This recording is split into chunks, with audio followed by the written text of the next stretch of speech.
meeting and surpassing all audience expectations every day. So I just checked the email during the break. Dear Mr. Limbaugh, the only reason we are having this day of news today, the only reason you are speaking about what you are speaking about today is because the blanking Republicans will not do what their party's president ran on doing. This is not Trump's fault. It is the elected Republicans' fault. Sent from my iPhone.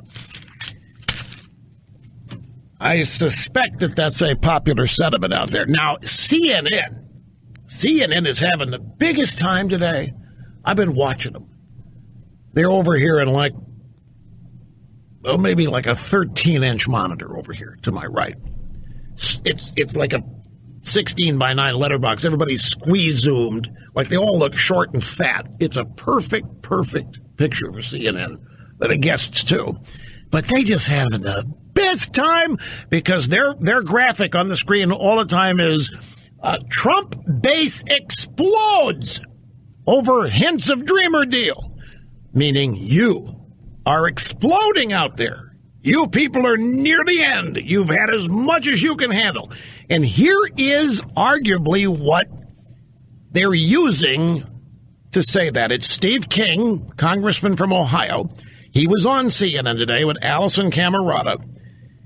And she's at this very early this morning asking about Chuck and Nancy coming out saying they had a deal. And the question she asked, what did you just hear? What did you hear the president say? Wanting a big or a large or a massive border security deal, that doesn't address domestic enforcement. If we don't build a wall all the way through, then the rest of it is subject to prosecutorial discretion. His, as was under Barack Obama's, or the next president. So I think something's going to have to be reversed here with this president's policy, or it'll just blow up his base. I mean, this was a straight-up promise all the way through his campaign. I don't think it's unclear to anybody what those campaign promises were, but it looks to me like he's preparing to keep Hillary Clinton's campaign promise rather than his own. Congressman King, at this point in time in the morning, believed what Chuck and Nancy were saying, that Trump had agreed to a deal on the Dreamers and had gotten nothing on getting rid of the wall for it, and the wall was not part of the deal. And he wasn't the only one. David Rodham Gergen, who is the definition of Washington conventional wisdom. If you ever want to know what consensus and groupthink and conventional wisdom in Washington is, you find what David Rodham Gergen is saying, and you'll find out what 99% of them are thinking. And he was on CNN last night after Chuck and Nancy came out after dinner and started chortling about how they rolled Trump and they got what they wanted and a wall and so forth. Here's what Gergen said. I think there have been a lot of Republicans look at this and say, this guy may cut a deal, but he gets rolled in the deal. I mean, he gave up the wall and he gave up DACA, and what did he get back in return? We don't know yet, but I can't tell you it's going to be very much. It's going to be some more enforcement. Obama did that. That's not a big deal. So on the deal itself, he got rolled, and I think there are going to be a lot of conservatives who are going to be reacting very angrily. And they were, because that's what they were treated to.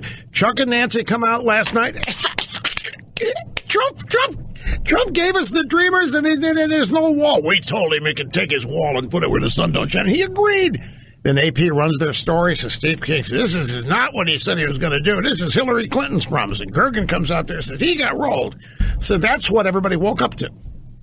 And that's why, and me too. But since the drive-bys are involved, I'm sorry, folks, I just never, ever do I accept anything. I don't care what. If it's football, if it's the space program, if it's anything, I automatically do not believe it. Not ever. I mean, I don't care what they write about some local issues and all that, but I'm talking about this kind of stuff, national issues of great. I do not believe. New York Times, Washington Post, AP, CNN, ABC, CBS, I do not, and they're all the same.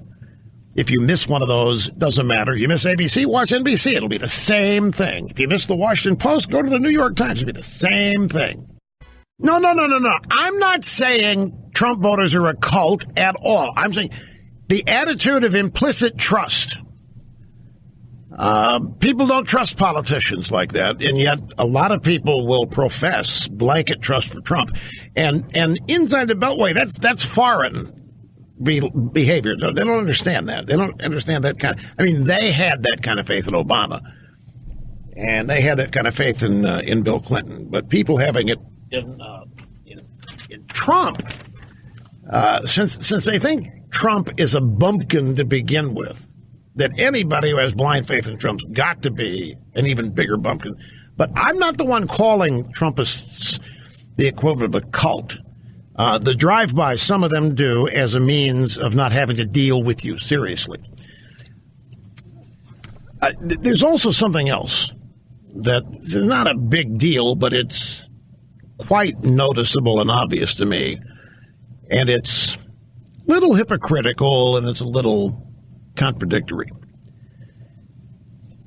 Here we have all of these Republicans in the House and the Senate, not all, but I mean a majority, who for 7 years ran on repealing and replacing Obamacare. And they promised 7 years. When it was time to reelect, time to campaign, promised.